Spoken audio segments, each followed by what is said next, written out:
abondamment. Gloire soit rendue à Dieu. Est-ce que tu es dans la joie pour écouter la parole de Dieu ce soir? Béni soit l'Éternel. Nous sommes dans le livre de Matthieu, chapitre 24, verset 13. Matthieu, chapitre 24, verset 13. La Bible dit, Matthieu, chapitre 24, verset 13. Matthieu 24, verset 13. Nous pouvons commencer à partir du verset 11. Il est écrit, plusieurs faux prophètes s'élèveront et ils séduiront beaucoup de gens.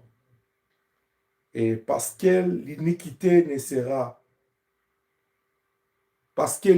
se sera accrue, la charité des plus grands nombres se refroidira. Mais celui qui persévérera jusqu'à la fin sera sauvé, parole du Seigneur. Père, laisse que ce soir que tu tires gloire, que nous puissions disparaître, que toi tu apparaisses. Que la gloire te revienne parce que tu es vivant au nom de Jésus-Christ. Amen. Encore une fois, shalom, shalom. Que notre Dieu soit loué. J'espère que vous allez bien après cette grande rencontre de communion fraternelle, de persévérance dans la prière, dans l'enseignement et de la fraction du pain. Pour moi, c'était un bon moment, des bons moments que nous avons passés ensemble.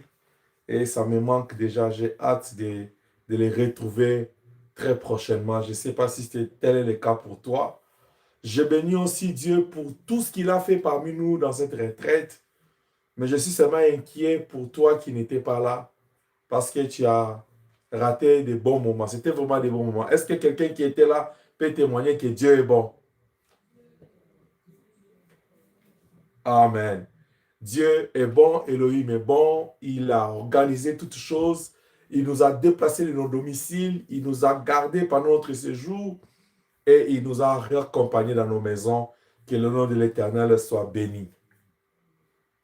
Je bénis l'Éternel encore une fois ce soir parce que nous avons transféré un message dans le groupe. C'est un témoignage d'une servante de Dieu qui a l'habitude de se connecter ici. Elle voulait juste dire pour vous là qui ne voulez pas apprendre l'anglais. Il y a des gens qui sont ici qui ne veulent pas apprendre l'anglais. Elle voulait juste dire que elle s'attendait que le kit aura lieu comme d'habitude le dimanche à 10h30. Elle n'a pas eu l'occasion d'aller à l'église, ni son père, parce que son père avait des soucis de santé. Et elle attendait 10h pour se connecter. Pendant que nous, on avait commencé le culte avant, il se peut qu'elle a attendu jusqu'à 10h30.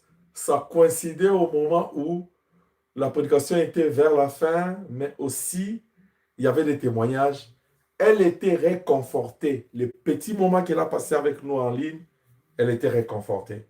C'est pourquoi elle avait béni Papa Félix, Maman Mamie et les enfants. Elle a béni la sœur Georgette. Elle a béni la sœur Sylvia parce que je pense que c'est la partie qu'elle avait suivie.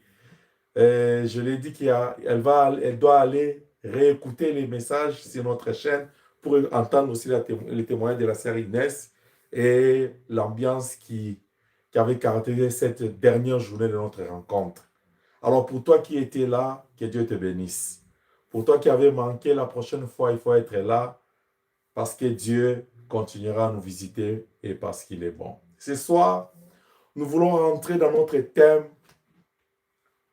Là, nous étions en train de parler de la volonté de Dieu. Elohim veut que tu puisses briller comme des flambeaux. Est-ce que tu es là?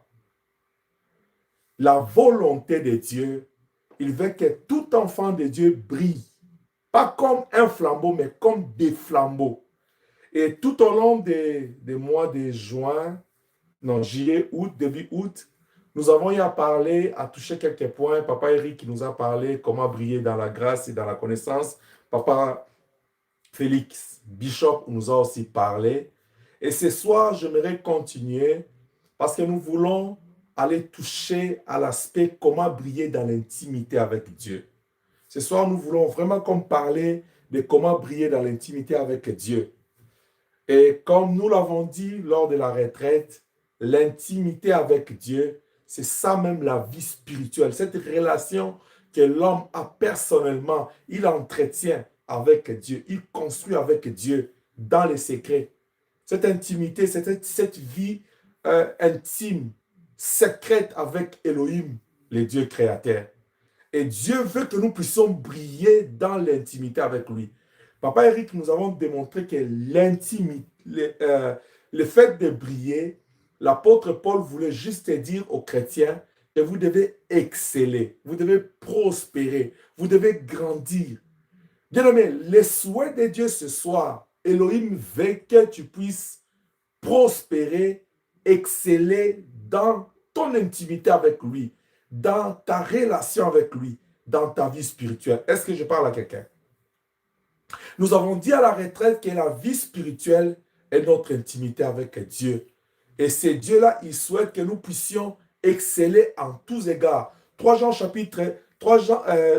verset 2, la Bible dit, bien-aimé, je souhaite que tu sois en bonne santé, que tu prospères en tous égards, comme prospère l'état de ton âme. C'est-à-dire, vous voyez que le souhait de Dieu par les touchements de son serviteur, Dieu veut que nous puissions prospérer en tous égards, que nous puissions exceller en tous égards, que nous puissions nous épanouir en tous égards, que nous puissions briller comme des flambeaux. Ce soir, enfant de plus près de toi, Elohim veut que tu puisses briller dans l'intimité avec lui. Est-ce que tu es avec moi? Est-ce que tu es là avec moi ce soir? Est-ce que tu peux me donner un amen pour que je puisse savoir que tu es là? Tu as une relation avec le Seigneur. Tu as une intimité avec lui. Et la plupart des fois, quand on te demande qu'est-ce que Dieu te représente pour toi ou qui est Dieu pour toi, la plupart des fois, nous avons l'habitude de dire Dieu est tout pour moi. Et une personne qui sait définir Dieu à ses sens, c'est quelqu'un qui comprend que Dieu prend la première place de sa vie. Dieu, c'est sa priorité. Alors, si Dieu est ta priorité, tu dois prioriser ton intimité avec lui. Ta relation avec le Seigneur doit passer à l'avant, en avant de toutes choses, en premier plan. C'est pourquoi ce soir, nous voulons beaucoup plus développer un point dans l'intimité. Comment briller dans l'intimité avec Dieu? Comment s'épanouir? Comment grandir?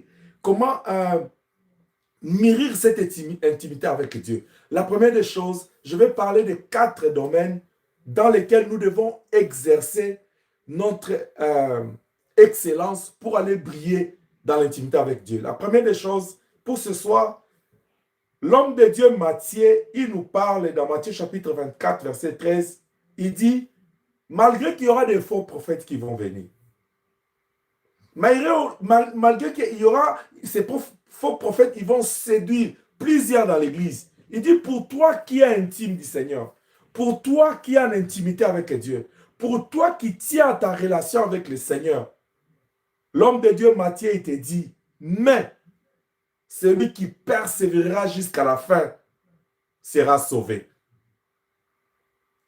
Oh, je vais dire à quelqu'un ce soir, si tu veux être sauvé de la colère qui vient, si tu veux échapper au feu éternel, si tu veux échapper à l'enfer, le Seigneur te demande de persévérer dans l'alliance avec lui. Ce soir, j'aimerais dire, pour briller dans l'intimité avec le Seigneur, il faut persévérer dans l'alliance avec le Seigneur. L'alliance dont nous parlons, c'est cette alliance que tu as conclue avec le Seigneur le jour de ta nouvelle naissance. Là aussi, il y a une question. Il est temps que tu te poses, il est temps que tu te remettes en cause, il est temps que tu te questionnes. Est-ce que je suis réellement né de nouveau? Jean chapitre 3, verset 1 à 15. Nicodème, il va aller voir le Seigneur en secret pour aller lui poser la question. Alors, le Seigneur lui dit, pour que quelqu'un soit sauvé, il doit naître de nouveau. Dans la compréhension du docteur de la loi Nicodème, il pensait que la personne devait retourner dans le ventre de sa maman et renaître. Le Seigneur lui dit, la nouvelle naissance dont je parle, dont il est question, il ne s'agit pas de la naissance dans le sang et dans la chair, mais il s'agit de la naissance en esprit. C'est ce que Jean dit dans Jean chapitre 1, verset 12. Il dit à tous ceux qui ont cru en son nom, à tous ceux qui l'ont reçu, il leur a donné le pouvoir de devenir enfants de Dieu. C'est-à-dire, Apocalypse, il dit, je me tiens à la porte, je frappe. Si quelqu'un entend ma voix, il ouvre, j'entrerai chez lui et je souperai avec lui. Depuis le jour où tu as écouté la parole du Seigneur, depuis le jour que la parole de Dieu a retenti dans ton cœur et tu as pris la décision de rompre avec le péché, de rompre avec le monde, de recevoir le Seigneur Jésus-Christ comme Seigneur et Sauveur dans ta vie, de marcher avec lui. Depuis ce jour-là, alléluia, tu es né de nouveau. C'est pourquoi l'apôtre Paul, il est en train de dire dans Romains 8, 14 et 16, il dit, c'est l'Esprit de Dieu qui rend témoignage, qui témoigne que nous sommes enfants de Dieu. Parce que dans Actes des Apôtres, chapitre 2, versets 37 à 38, le jour de Pentecôte, quand le peuple, après avoir écouté la prédication de Pierre, ils lui ont posé la question, « Oh mes frères, que ferons-nous » Il dit, « Repentez-vous et convertissez-vous. Vous aurez le pardon en rémission de vos péchés et les dons du Saint-Esprit. » C'est ça la nouvelle naissance. Alors, toi qui m'entends ce soir, le Seigneur t'interpelle. Il faut que tu te poses la question de savoir si réellement tu es né de nouveau. Est-ce qu'il y a un changement, il y a une différence entre la personne là d'hier et la personne d'aujourd'hui? Bien, mais s'il n'y a pas de changement, si c'est la même personne depuis que tu viens à l'église, depuis que tu fréquentes l'église, il n'y a pas de changement en toi, il est temps pour toi de te ressaisir, de donner ta vie à Jésus-Christ. Parce que la Bible dit, en dehors de lui, il n'y a pas de vie. Il n'y en a pas, il n'y en aura pas, parce qu'il est le seul qui est le chemin, la vérité et la vie. Il est le seul qui est le pain de vie. Il est le seul qui est l'eau de vie. C'est pourquoi il a dit à la femme samaritaine, dans Jean chapitre 4, il dit, si tu connaissais les dons de Dieu, c'est à toi de me demander de l'eau, parce que l'eau que je possède, c'est l'eau de vie. Et si je te donne de cette eau, des fleuves d'eau vive couleraient de ton sein. Que Dieu te bénisse. C'est que l'alliance dont nous parlons, dans laquelle tu dois persévérer pour exceller dans l'intimité avec Dieu, c'est cette communion avec le Seigneur. C'est quand tu avais ouvert la porte de ton cœur, tu lui as donné l'accès, tu lui as donné le pouvoir de te conduire, de te posséder, et tu as pris la décision de lui appartenir en totalité, selon Actes des Apôtres, chapitre 17, verset 30, où Elohim nous appelle à un changement intégral. C'est-à-dire, notre esprit, notre âme et notre corps doivent changer. Ne soyez pas de ces femmes-là d'Ésaïe chapitre 4, verset 1er, qui demandaient au Seigneur, fais-nous porter ton nom et nous allons nous prendre en charge. Je voudrais dire à quelqu'un ce soir, Elohim est un Dieu jaloux. Il n'aime pas partager sa gloire avec d'autres dieux parce que c'est un Dieu unique. Même ceux qui se déclarent ou se font des dieux, ils ne peuvent même pas s'approcher de la gloire d'Elohim. C'est pourquoi Dieu est tellement furieux, jaloux de sa gloire. Alléluia. Voilà pourquoi tu dois te confier à lui en totalité, esprit, âme et corps. Toute ta vie doit appartenir au Seigneur. C'est ça l'alliance avec lui. Et toi, qui es déjà en alliance avec le Seigneur, la Bible te dit dans Matthieu que ton oui reste oui. Parce que tu as dit oui au Seigneur, de vivre avec lui pour toujours, de lui appartenir, de devenir son épouse.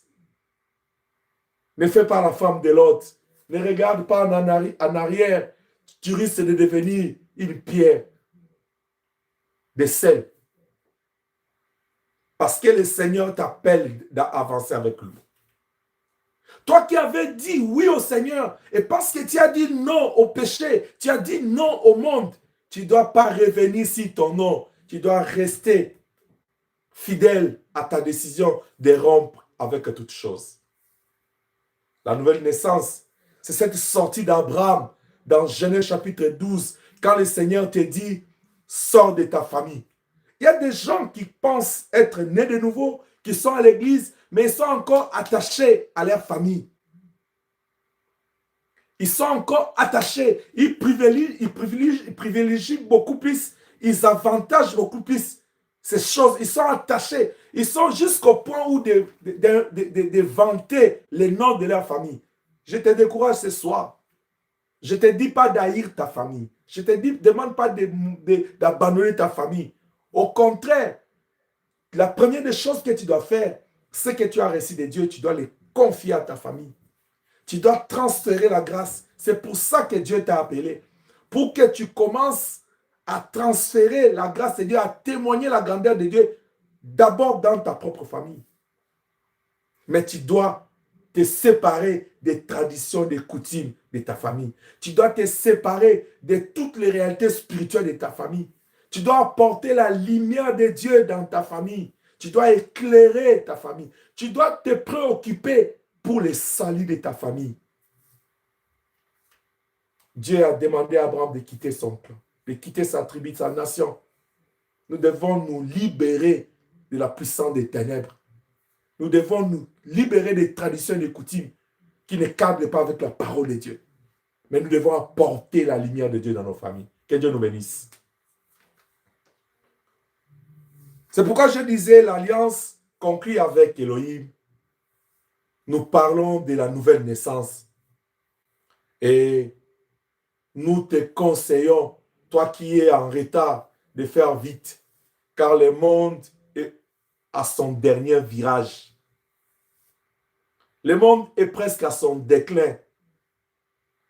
Tous les signaux prophétiques démontrent, concourent, expliquent que le monde est à son déclin. Je ne vais pas m'attarder beaucoup sur les signaux prophétiques. Vous pouvez vous référer à la prédication du pasteur Eric. Et il avait vraiment comme expliqué en détail sur les signaux qui démontrent que le Seigneur est à la porte. Il est de notre responsabilité, bien-aimés, de garder, de demeurer et de préserver au moins notre engagement, notre promesse faite à Elohim le jour de notre nouvelle naissance. C'est ça l'essence de l'alliance. Le problème est plus de notre côté, de garder l'alliance avec Dieu. Parce que Dieu est fidèle. Dieu n'a pas de problème. Dieu a toutes les capacités. C'est un papa, c'est un Dieu capable. C'est un Dieu puissant. Il est fidèle. Tout ce qu'il promet, il le réalise. Mais les problèmes restent au niveau de l'homme. Il y a des fois, l'homme fait des vœux à l'éternel, il ne réalise pas ça. C'est pourquoi la Bible nous dit, quand tu fais un vœu, tarde-toi de l'accomplir. Parce que vaut mieux ne pas faire un vœu que de faire et ne pas accomplir. Est-ce que je parle à quelqu'un? Là, on parlait de l'alliance. Mais le Seigneur veut que nous puissions persévérer dans l'alliance pour exceller dans l'intimité avec lui. Alors, la persévérance dont elle est question, elle consiste à c'est une qualité qui est essentielle dans la vie d'un enfant de Dieu. La persévérance. C'est vraiment une qualité que nous devons chercher. C'est une qualité essentielle qui t'encourage à continuer et à tenir bon face aux difficultés, face aux épreuves, face aux tentations, face aux défis, face aux doutes de la vie. La persévérance. C'est cette qualité-là essentielle qui t'encourage à continuer, mais aussi à tenir bon face aux difficultés de la vie. On ne peut pas se cacher la face. Parce qu'ici, dans ce monde, il y a beaucoup de difficultés. Et à ce stade où nous sommes, parce que nous parlons des derniers virages, parce que nous allons vers le déclin de toutes choses, les choses deviennent difficiles. Même l'apôtre Paul le dit dans Romains, il dit, les difficultés, malgré il dit que les difficultés présentes ne sont pas à comparer à ce qui vont, à la gloire qui va venir. Donc l'apôtre Paul est en train de nous confirmer que même à leur époque, il y avait des difficultés. Le Seigneur lui-même, dans Jean chapitre 16, verset 33, il dit, les tribulations viendront. Comme j'ai l'habitude de le dire, ce n'est pas parce que je suis un serviteur de Dieu, je suis un enfant de Dieu, je n'ai pas de soucis, je n'ai pas de difficultés, je n'ai pas de combats. Non. La vie en soi elle-même, c'est un combat. Est-ce que je parle à quelqu'un? Bien aimé, la vie déjà, la vie, cette vie sur la terre, c'est un combat. Il faut que tu te battes pour que tu puisses réaliser la vision de ta vie. Israël était en Égypte. Ils étaient en train de souffrir. Ils ont crié vers Elohim. Je parle en tant qu'homme. Peut-être dans leur entendement, étant donné aussi qu'ils étaient habitués à voir Dieu dans toute sa gloire, peut-être ils se disaient, c'était comme des ping-pong. Égypte, Canaan, en un clin d'œil. C'est possible pour Elohim. Je suis en train de dire à quelqu'un, Dieu était capable de le faire. Dieu est capable de faire le miracle en un clin d'œil. Parce que le temps, la mesure du temps de Dieu, ce n'est pas les tierces, ce n'est pas les secondes, ce n'est pas les minutes, ce n'est pas les heures, ce n'est pas les jours, ce n'est pas les années, mais c'est en un clin d'œil. Est-ce que je parle à quelqu'un? Parce que Dieu, quand il veut agir, il agit en un clin d'œil. Personne ne peut compter. La Bible dit, il fait toutes choses bonnes en son temps. Quand c'est le temps de Dieu, c'est en un clin d'œil que le miracle va se réaliser. C'est pourquoi la Bible dit, lorsqu'il apparaîtra dans son retour invisible, premièrement, les morts en Christ seront ressuscités, et secondement, les vivants en Christ seront transformés. Mais la Bible dit, tout se passera en un clin d'œil. Et la résurrection, et la transformation, et l'enlèvement, les trois processus en un clin d'œil. Comme tu cliques l'œil. Ça, c'est l'unité des temps de Dieu. J'aime ça. Oh, que l'Éternel te visite en un clin d'œil. Afin que nous puissions atteindre la fin de cette année.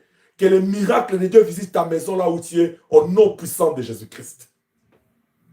Que le Dieu depuis près de toi soit toujours près de toi et qu'il puisse continuer, qu'il continue à te faire du bien. La persévérance, c'est cette qualité essentielle qui t'encourage à continuer. Malgré les difficultés de la vie, tu continues. C'est comme qui dira, on avait une expression pour nous fortifier quand on grandissait dans le Seigneur avec nos pères. Il dit, fatigant, mais poursuivant toujours. C'est ça la persévérance. Malgré il y a les flèches, malgré les combats, parce que je tiens le Seigneur. Oh, je parle à un Jacob ce soir. Tu as essayé de devancer ton frère pour sortir le premier. Ça n'a pas marché. Tiens le coup. Il faut que tu sortes de là. Il faut que tu puisses avancer. Il faut que tu ne puisses pas baisser les bras. Il ne faut pas que tu tombes dans la foi. Persévère. Parce que c'est en persévérant que tu vivras la gloire de Dieu. Parce que c'est en persévérant que tu seras sauvé. Est-ce que je parle à quelqu'un?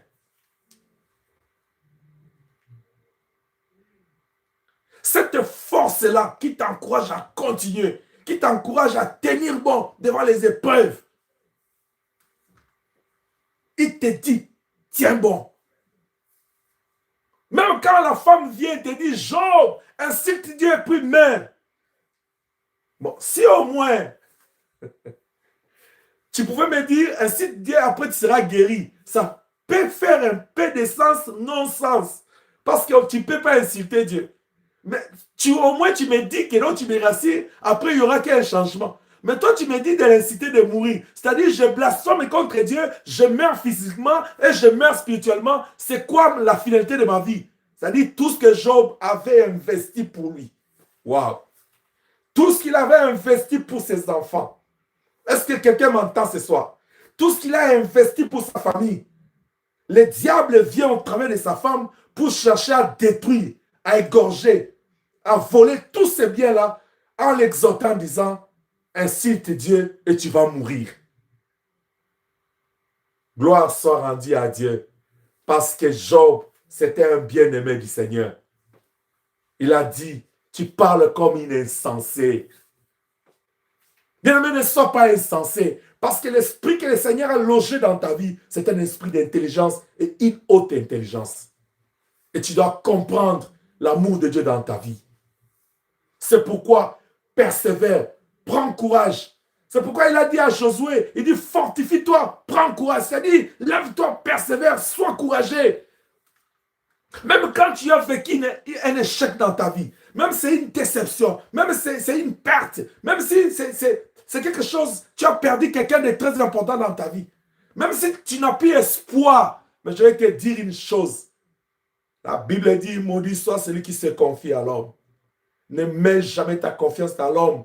Parce que si l'homme peut s'évaporer, l'homme peut disparaître, l'homme peut être incapable d'agir, mais il n'y a qu'Élohim qui ne change pas. La Bible dit, il est le même hier, aujourd'hui et éternellement.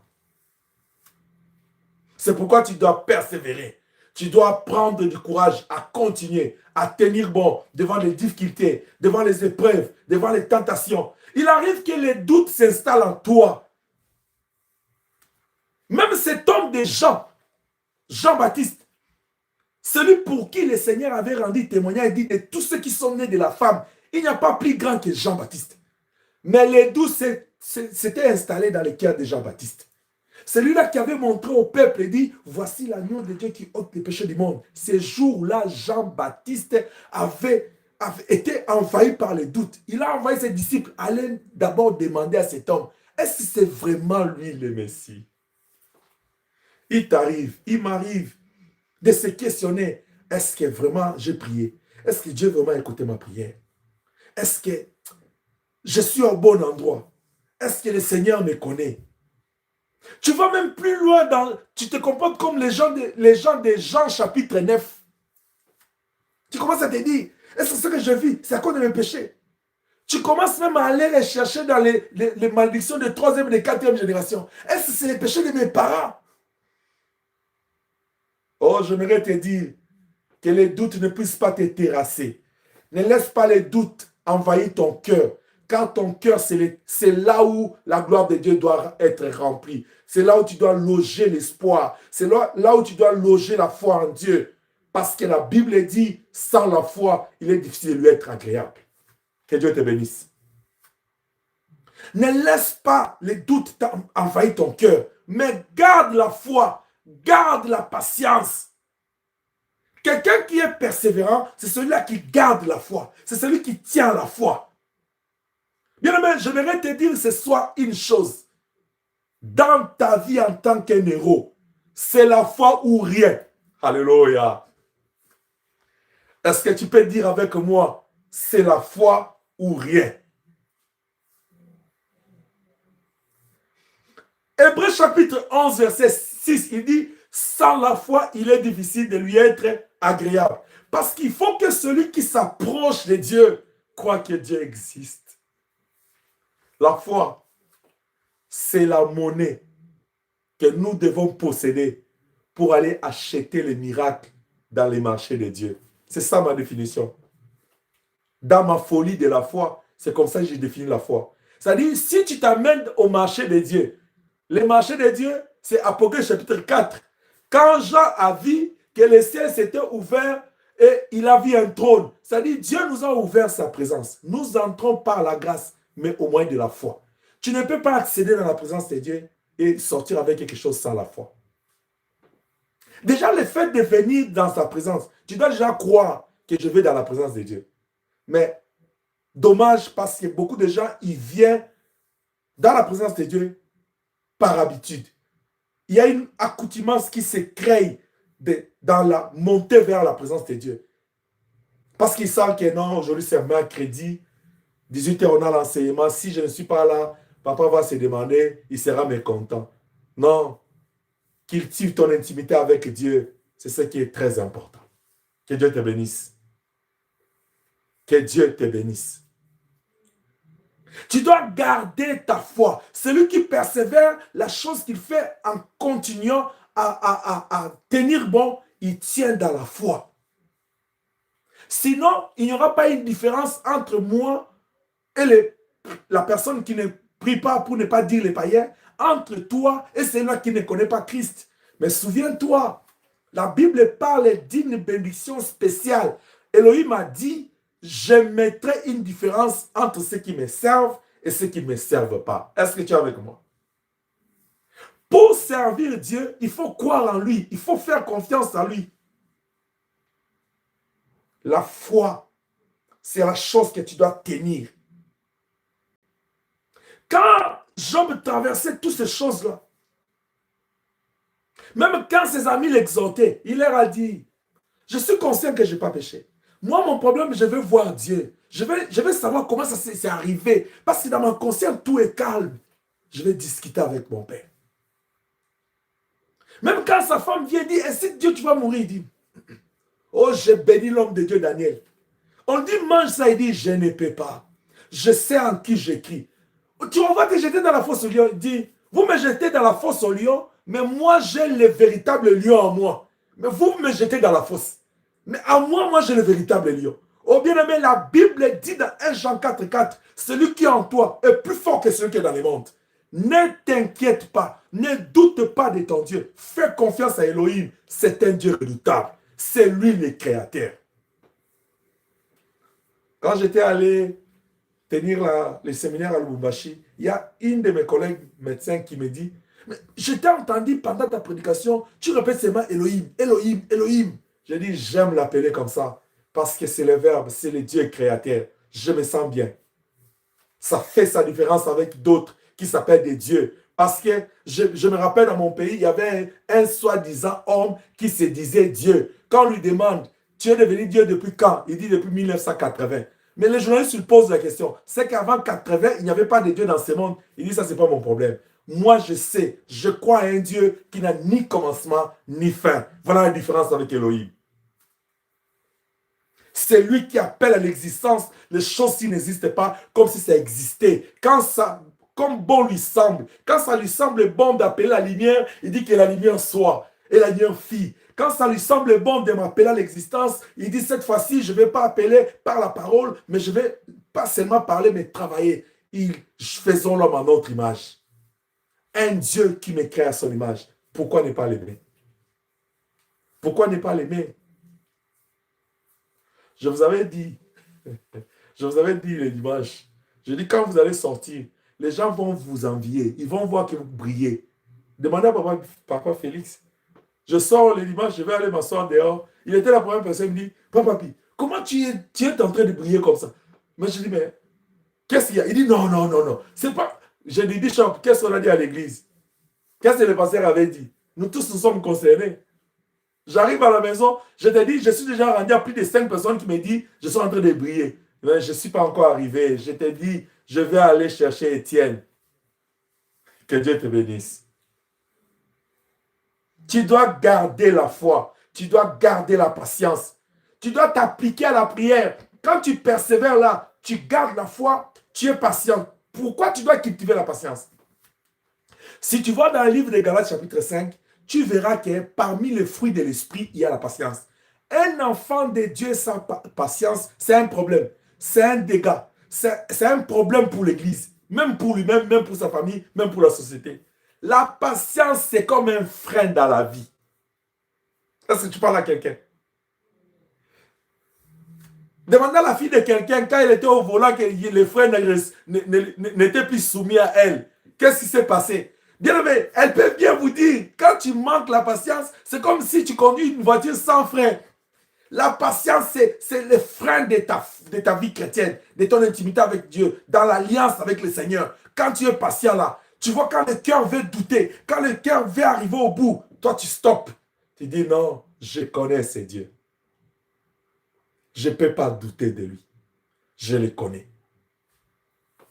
Que Dieu te bénisse. C'est pourquoi quand tu demandes la présence du Saint-Esprit dans ta vie, il faut demander le fruit de l'Esprit. Il faut dire à Dieu, tu te connais. Tu connais les choses que tu n'as pas en toi. Les capacités que tu n'as pas pour avancer, pour tenir, pour persévérer. Si c'est la patience qui te manque ce soir, ouvre tes deux mains. Dis, Seigneur, donne-moi la patience. Quelqu'un me dit, papa, tu es tellement tolérant, tellement patient. J'aime toujours que Dieu augmente encore la dose. Parce que je crois à un Dieu qui fait toutes choses bonnes à son temps. Alléluia. Oh, je parle d'Élie le Tishbite. Les genres d'hommes de Dieu, les genres d'enfants de Dieu là, qui il arrive quelque part, il est patient avec Dieu. Il croise même les bras. Il dit, vous les balles là, commencez, moi j'attends. Je connais mon Dieu. Quelqu'un qui a patience en lui, c'est celui-là qui a confiance en Dieu. Il connaît son Dieu. Il est sûr de son Dieu. Il sait que même le soir, mon Rédempteur se lèvera le dernier. Toi qui es encore impatient, toi qui n'as pas de patience en toi, ça traduit seulement ton manque de foi envers Dieu. Parce que toi, tu veux que Dieu agisse le matin.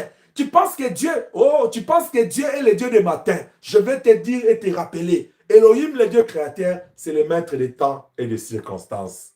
Il est le Dieu des matins, il est le Dieu de midi, il est le Dieu du soir, il est le Dieu de la nuit, il est le Dieu de tous les temps. Alors c'est à lui de déterminer les bons moments pour agir dans ta vie. Est-ce que je parle à quelqu'un? C'est pourquoi, bien-aimé, par les compassions de Dieu, je t'exhorte à développer la patience parce que c'est une dimension qui te poussera à être persévérant. Maintenant, malgré les doutes, malgré les tentations, malgré les épreuves, applique-toi la prière. Ne te dis pas, on vient de la retraite, on a beaucoup prié, je dois me reposer. Un soldat ne se repose pas. L'adversité ne se repose pas. Les combats ne s'arrêtent pas. Le diable, lui, ne se repose pas. Comment toi, tu es en combat, tu veux te reposer? N'est-ce pas que la Bible dit, votre adversaire rôde comme un lion? Pendant que l'adversaire, lui, rôde, toi, tu veux te reposer. Jéhovah. Ne fais pas les pierres, les gens, les Nathalem en Gethsémani dans Luc chapitre 22. Quand le Seigneur les amène là-bas, ils dorment. Jésus-Christ est rentré vers eux pour les motiver, les encourager. Ils dorment. Vous savez, pendant que j'étais en train de parler avec ma fille, Maman Jordan, avant-hier, je pense, je l'ai exhorté sur ces choses. Je lui avais même dit de bien me suivre aujourd'hui. Je pense qu'elle me donne toute l'attention.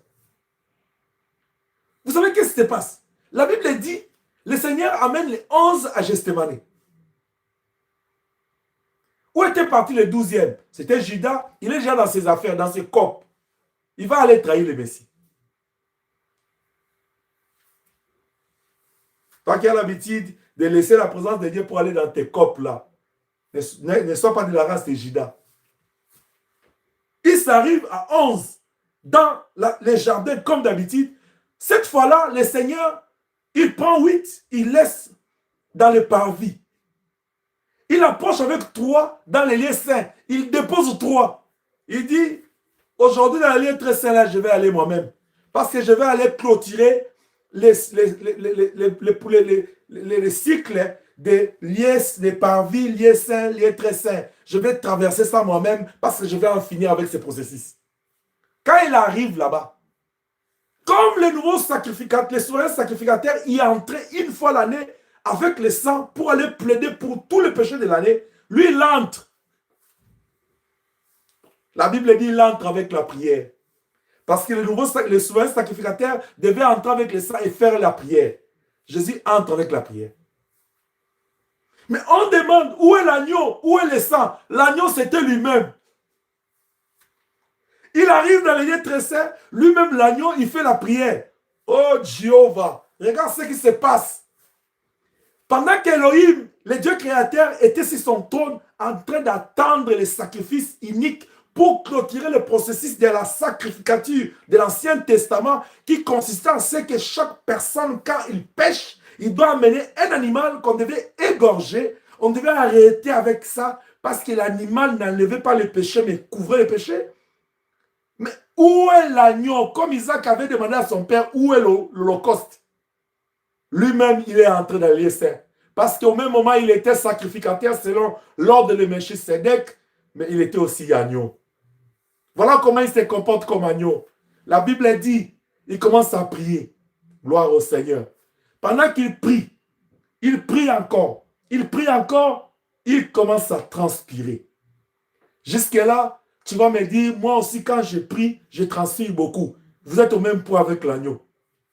Regarde là où ça fait la différence. La Bible dit quand il a transpiré, comme moi et toi on transpire, après on va essuyer, après on va prendre notre douche, Après, on va encore se remettre en santé et changer les habits, être propre. Mais lui, quand il a transpiré, il avait besoin du sang pour apporter à son père. La Bible dit, il a continué à prier. Sa transpiration, sa sueur se transforme en sang. Parce que dans les lieux saints, il avait besoin de présenter le sang à son père. Il a continué à prier. Il a continué à prier jusqu'à ce que ça s'est transformé en grumeau de sang. En d'autres termes, le sang s'est coagulé pour dire que le sacrifice est donné, l'agneau est égorgé.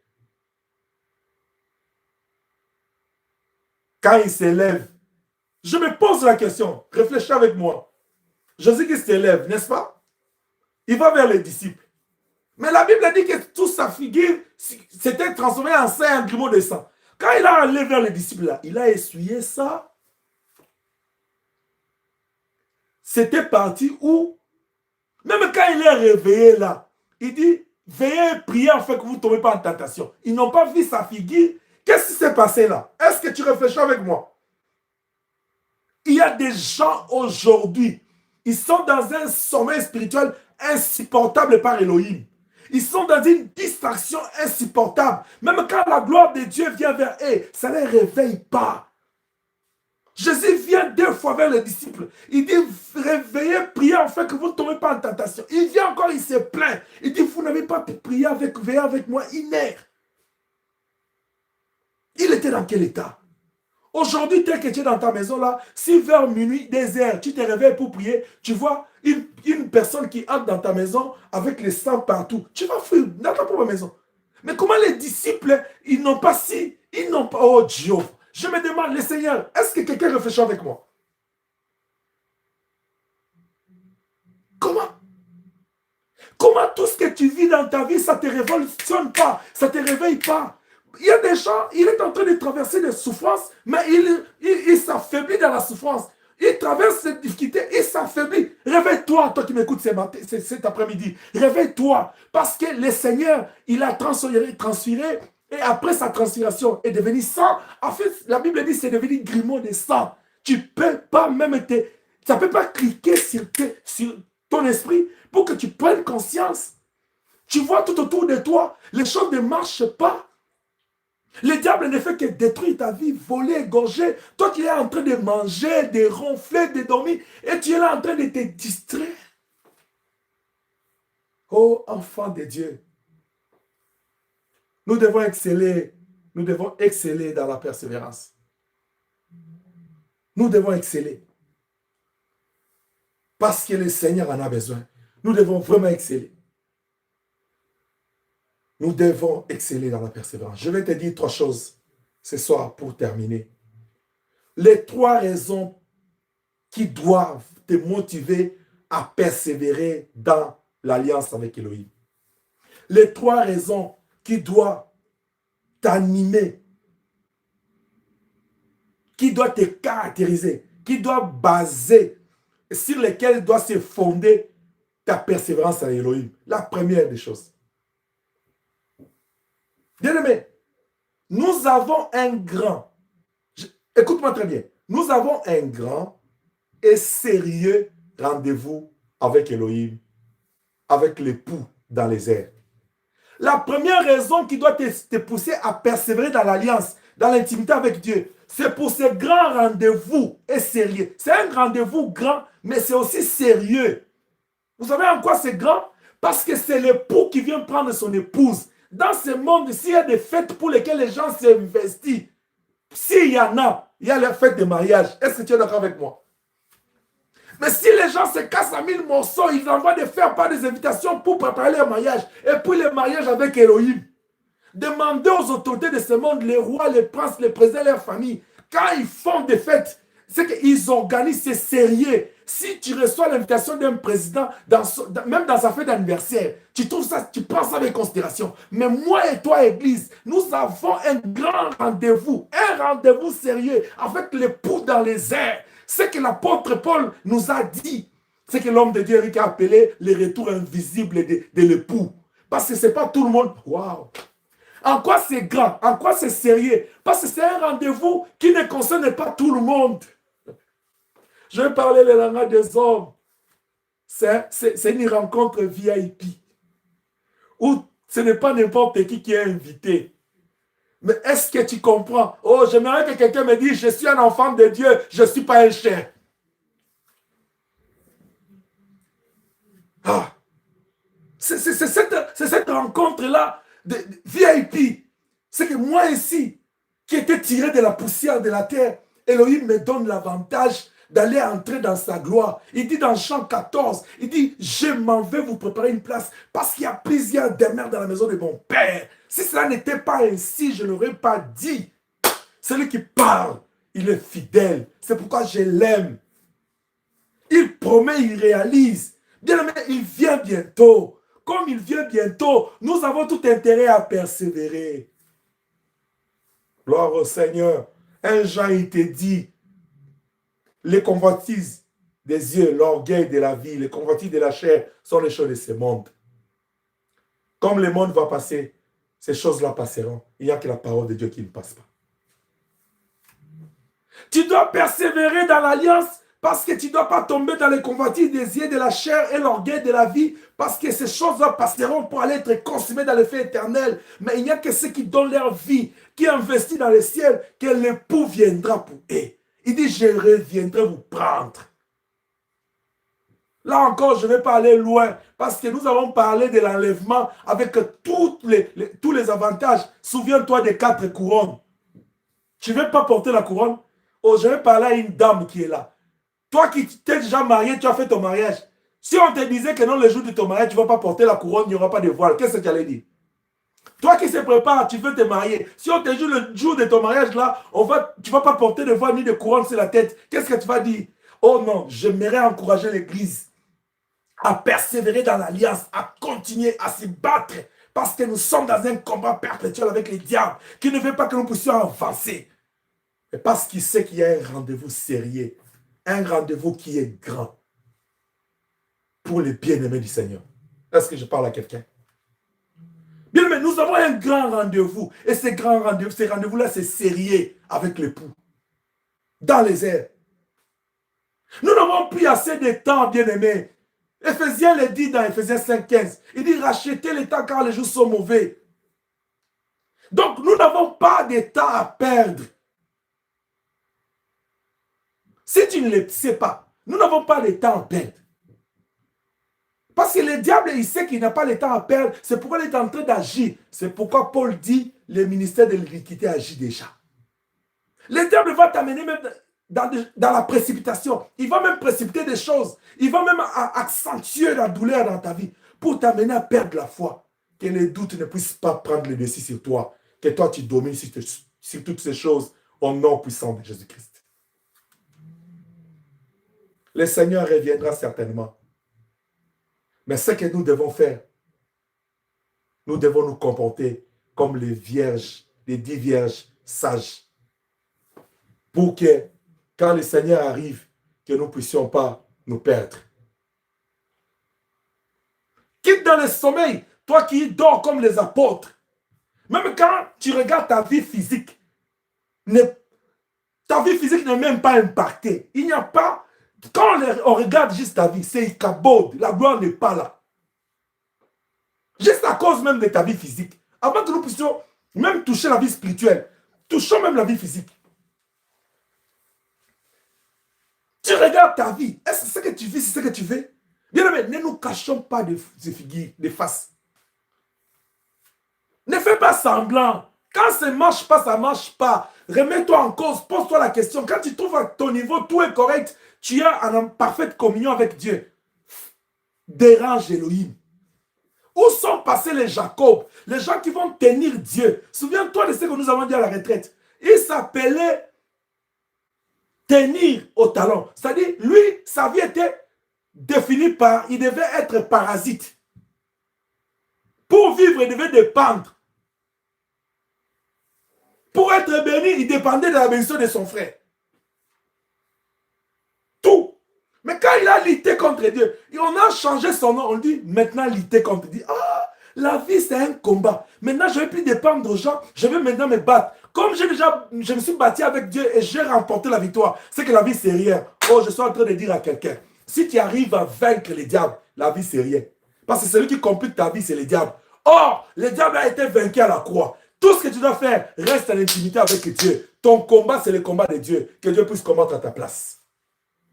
C'est pourquoi il dit à Josué, nul ne tiendra devant toi tant que tu vivras. Shalom. La deuxième raison pour laquelle tu dois persévérer dans l'alliance. Bien aimé, tu as déjà parcouru avec ces dieux un long chemin. Tu as supporté des épreuves, des tentations, des défis. Tu as surmonté des doutes. Tu as une histoire avec Dieu. Est-ce que je parle à quelqu'un? Dis encore, je suis un enfant de Dieu, je ne suis pas un chien. Parce que dès le moment où tu l'as reçu comme Seigneur et Sauveur, tu as commencé un parcours avec lui. Oh, je vais parler à un David ce soir. Cet homme-là de David qui a marché avec Elohim et à un moment donné, oh, j'aime Dieu. J'aime Dieu. Laisse-moi ouvrir encore une petite parenthèse de la patience. Quand Israël était en face des Philistins, premier jour, Goliath est sorti, il a incité du matin au soir, il était rassasié. Israël était rassasié des incites et la peur les a affectés, envahis. Le Seigneur Dieu a laissé cette situation pendant 39 jours. La Bible dit, quand David est arrivé sur les champs de la bataille, c'était le 40e jour. Vous pensez que, je vais réfléchir avec quelqu'un ce soir. Est-ce que tu es là? Celui qui est assis sur le trône, il veut quoi? Il veut la gloire, n'est-ce pas? Mais Dieu qui est assis sur le trône, il veut la gloire. Mais ce Dieu-là, c'est lui qui fait lever le soleil et qui le fait coucher. Mais il fait lever le soleil le premier jour. Il savait déjà dans sa préscience que Goliath va l'insulter. Il était patient. Tu ne peux pas vivre avec Dieu sans être patient. La patience, c'est dans l'ADN de Dieu. Si tu es un enfant de Dieu, tu dois avoir la patience. Si tu es là ce soir et que tu n'as pas encore cultivé la patience en toi, va chercher ça parce qu'on va se remettre en cause ton identité d'enfant de Dieu. Je l'ai dit que la patience est parmi les fruits de l'esprit. Dieu patiente, on l'insulte le deuxième jour, troisième, 39 jours d'insulte. Elohim est correct. Mais toi, tu es là. Si quelqu'un t'insulte seulement une seconde, même je vais utiliser l'unité de mesure de Dieu. Même en un clin d'œil, si on t'incite, tu te regardes, tu dis, lui là, il m'a vraiment bien regardé. Il a vraiment bien regardé. Il pense vraiment que moi, je suis à son niveau. C'est quoi le niveau? Tu vas mesurer ça avec quoi? Mettre avec les décamètres, avec les mètres, les décimètres, ou bien avec comment on appelle ça? La mesure que les maçons utilisent. Tu as utilisé quoi pour mesurer la taille là? Tu veux que je te dise ce que tu représentes? La Bible dit, il a dit que faisons l'homme à notre image. Après, il prit la poussière de la terre. Moi, toi qui es poussière de la terre, si Elohim enlève sa grâce et son souffle de vie, qui es-tu? Quand tu passes à côté des cimetières là, même quand c'est bien décoré avec bien décoré, pose-toi la question, ceux qui sont dedans là, ils étaient grands, puissants dans ce monde. Ils se retrouvent là-bas comment? Même les grands présidents, ceux qui étaient de tout puissants dans ce monde, ils sont là-bas comment? Il n'y a qu'Elohim qui est tout puissant. Alléluia. Dieu a patienté. Quand David arrive, c'est le 40e jour. Mais regarde là où la patience de Dieu était arrivée au bout. Dieu est allé chercher son bien-aimé David. Il lui a donné ce cœur qui exprime que Dieu est au bout de sa patience. Il est venu maintenant pour faire des choses. David, quand il arrive, quand il entend seulement l'insulte, il dit non, ça ne peut pas passer. Mais les autres là, ils ont supporté ça 39 jours. Parce que Dieu n'était pas avec eux et dans cette intimité avec eux. David dit ceci. Il dit, moi je vais tuer cet incirconcis. Ni ses frères, ni sa famille, ni la nation d'Israël, ni personne n'a crié à lui. C'est comme ça qu'on ne peut pas croire en toi. Prends ça comme un cadeau, comme quelque chose de précieux que je te donne ce soir. Chaque fois que tu te comportes comme un homme, une femme de foi, les gens ne peuvent pas te faire confiance parce que vous raisonnez dans des diapasons différents. La foi et la vie, c'est différent. Mais toi, reste à la foi parce que la Bible te dit, nous marchons sur la foi. David arrive, il dit, mais c'est quoi cet incirconcis? Vous voyez comment David il est réduit? Il dit, mais moi dans la forêt, j'arrachais des brebis dans la gueule des lions, des l'ours. C'est-à-dire, celui qui parle là, malgré sa masse, sa taille, il est moindre qu'un ours, qu'un lion.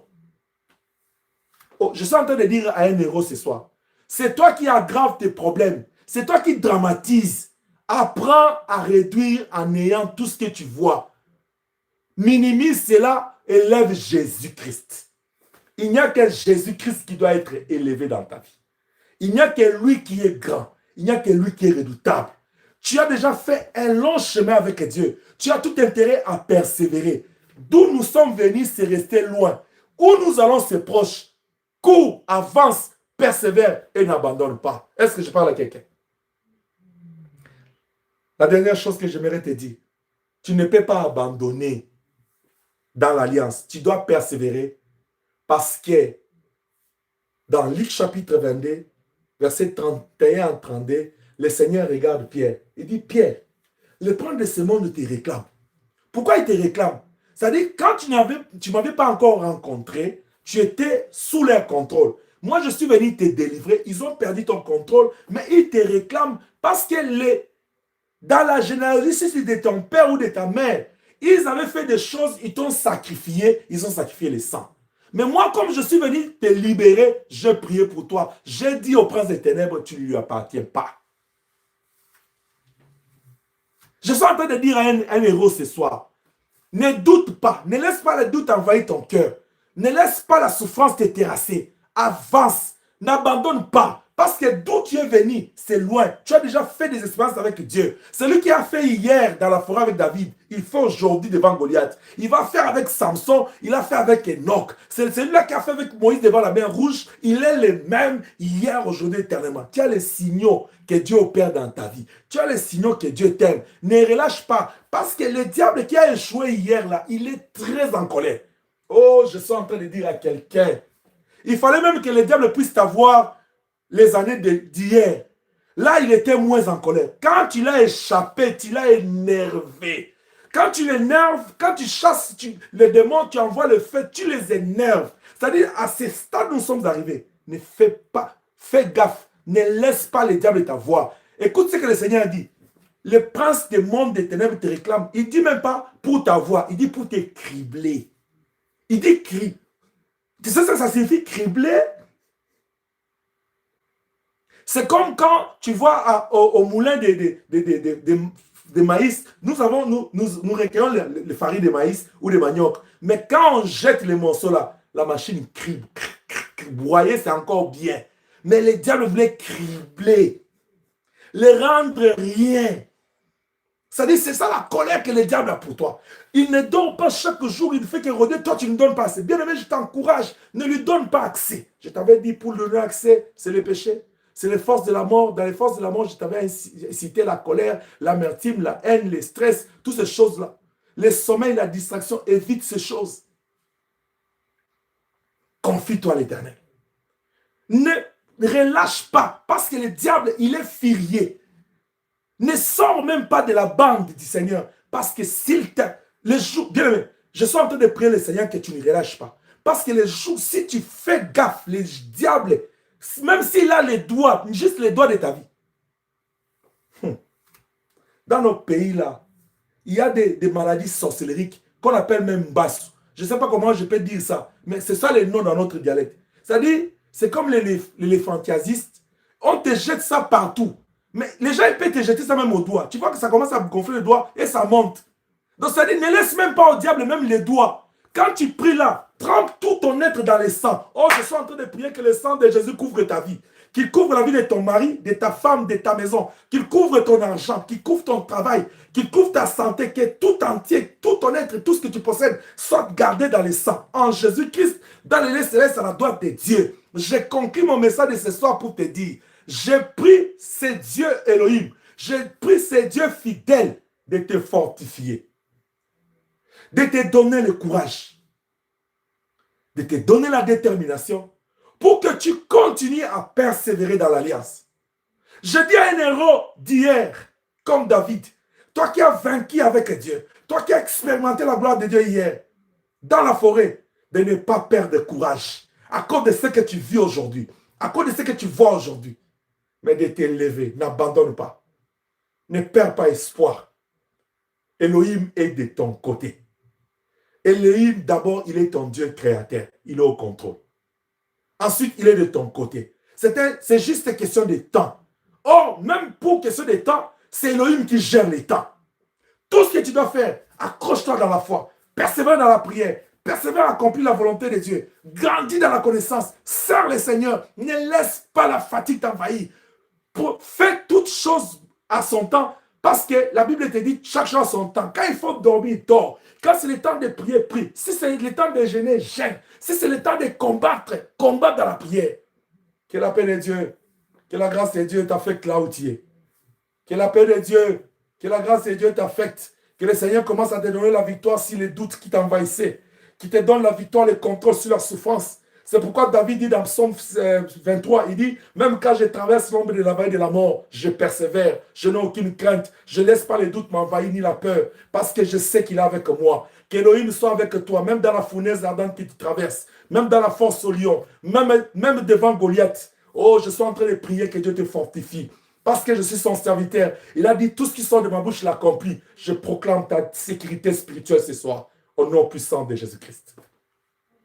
Que Dieu te donne une foi inébranlable. Que le Seigneur te fasse grâce, là où tu es, qu'il te donne une foi inébranlable. Les dons de foi. Que tu sois un homme de foi. Que tu sois une femme de foi. Que la grâce de Dieu soit sur toi. Lève-toi, persévère dans l'alliance. Là où tu es, tiens-toi debout. Commence à prier avec moi. Et lève tes deux mains. Dis à Dieu, tu ondules ma tête, ma coupe déborde. Accorde-moi la persévérance. Fortifie-moi dans l'alliance. Donne-moi la patience. Donne-moi la foi. La foi comme un don. Commence à prier. Au nom puissant de Jésus-Christ. Lève ta voix. Donne-moi ta voix. Commence à prier Elohim ce soir.